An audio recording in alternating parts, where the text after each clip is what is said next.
سابق فوجی افسر کو سیاست کرنا مہنگا پڑ گیا۔ پاک فوج نے احتساب کا عمل مکمل کر کے لوگوں کے دل جیت لیے۔ ناظرین، جس خبر کا انتظار تھا وہ خبر آخرکار آ ہی گئی۔ قیاس آرائیاں، پیشن گوئیاں ختم۔ خبر آئی اور آتے ہی تہلکہ مچا گئی۔ لیفٹیننٹ جنرل ریٹائرڈ فیض حمید کو 14 سال قید بامشقت کی سزا سنا دی گئی ہے، اور اس فیصلے نے پاکستان کی سیاست، فوج اور پی ٹی آئی کی قیادت تینوں کو ہلا کر رکھ دیا ہے۔ عمران خان کے سب سے قریبی سمجھے جانے والے طاقتور ترین سابق فوجی افسر آج اپنے ہی سسٹم سے سزا یافتہ قرار دے دیے گئے۔ اس فیصلے کے بعد پی ٹی آئی کے لیے مشکلات مزید بڑھ سکتی ہیں۔ فیض حمید کا فیصلہ سنایا ہے فیلڈ جنرل کورٹ مارشل نے۔ یہ کوئی عام کارروائی نہیں تھی، یہ وہ سخت ترین قانونی عمل ہے جس میں ایک فوجی افسر کے خلاف ہر ثبوت، ہر گواہی، ہر دستاویز باریک بینی سے دیکھی جاتی ہے۔ آئی ایس پی آر کے مطابق یہ کارروائی 15 ماہ تک جاری رہی، لمبا تھکا دینے والا تفصیلی ٹرائل، اور آخرکار عدالت نے فیصلہ دے دیا کہ فیض حمید تمام الزامات میں قصوروار ہے۔ سزا کا اطلاق 11 دسمبر 2025 یعنی آج سے شروع ہو چکا ہے۔ فیض حمید پر الزامات 4 تھے، لیکن ہر الزام اپنی نوعیت میں بہت سنگین تھا۔ پہلا الزام سیاسی سرگرمیوں میں ملوث ہونا، یعنی وہ کام جو کسی حاضر سروس یا ریٹائرڈ جنرل کے لیے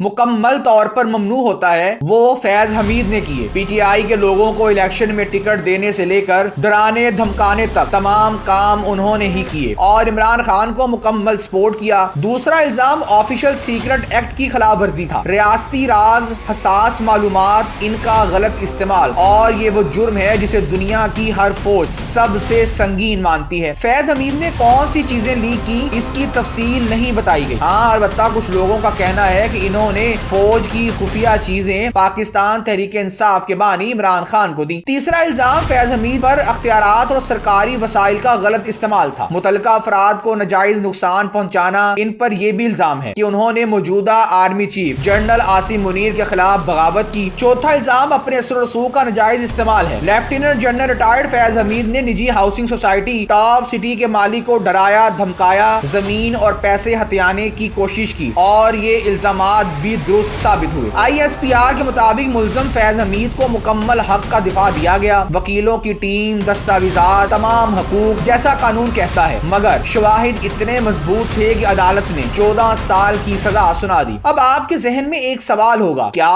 یہ سزا معاف ہو سکتی ہے؟ تو ناظرین، پاکستان آرمی ایکٹ میں سزا معاف کرنے کا اختیار آرمی چیف یعنی اس وقت کے عاصم منیر کے پاس ہے، یا مخصوص حالات میں صدر پاکستان جو اس وقت آصف علی زرداری ہیں کے پاس ہے۔ لیکن ایسا تب ہی ہوتا ہے جب یا تو شواہد کمزور ہوں ملزم کے خلاف، یا قانونی خامیاں نکل آئیں، یا ملزم کا ٹریک ریکارڈ شاندار ہو۔ اب چونکہ یہ تینوں چیزیں فیض حمید میں موجود نہیں، اس لیے سزا میں کمی کا کوئی فیصلہ یا اشارہ سامنے نہیں آیا۔ اس وقت تصویر یہی دکھاتی ہے کہ یہ سزا اپنی پوری مدت کرے گی۔ اب سوال بڑا یہ ہے کہ کیا فیض حمید سے پہلے پاکستانی جنرل کو سزا ہوئی؟ اگر ہوئی تو کیوں ہوئی اور کہاں ہوئی؟ تو ناظرین، فیض حمید پہلے وہ شخص نہیں جن کو سزا ہوئی، ان سے پہلے بھی فوجی افسران اور جنرل سزا پا چکے ہیں۔ تاریخ گواہی دیتی ہے کہ فوج کے ادارے نے ہمیشہ اپنے اندر احتساب رکھا ہے۔ مئی 2023 کو ایک لیفٹیننٹ جنرل سمیت 3 افسران کو نوکری سے فارغ کیا گیا۔ 3 میجر جنرلز اور 7 بریگیڈیئرز کو سزائیں ہوئی، کیونکہ یہ سب 9 مئی واقعے میں ملوث تھے۔ پھر فوجی اہلکاروں کو بغاوت پر اکسانے والے میجر عادل راجہ کو 14 برس قید کی سزا ہوئی۔ 9 اکتوبر سن 2023 کو کیپٹن ریٹائرڈ حیدر رضا مہدی کو 12 سال قید بامشقت کی سزا سنائی گئی۔ یہ بھی 9 مئی سازش کیس میں ملوث تھے۔ سن 1951 میں لیفٹیننٹ کرنل اکبر حسین کا بھی کورٹ مارشل ہوا۔ سن 2018 میں بھی نائک محمد حسین جنجوا کو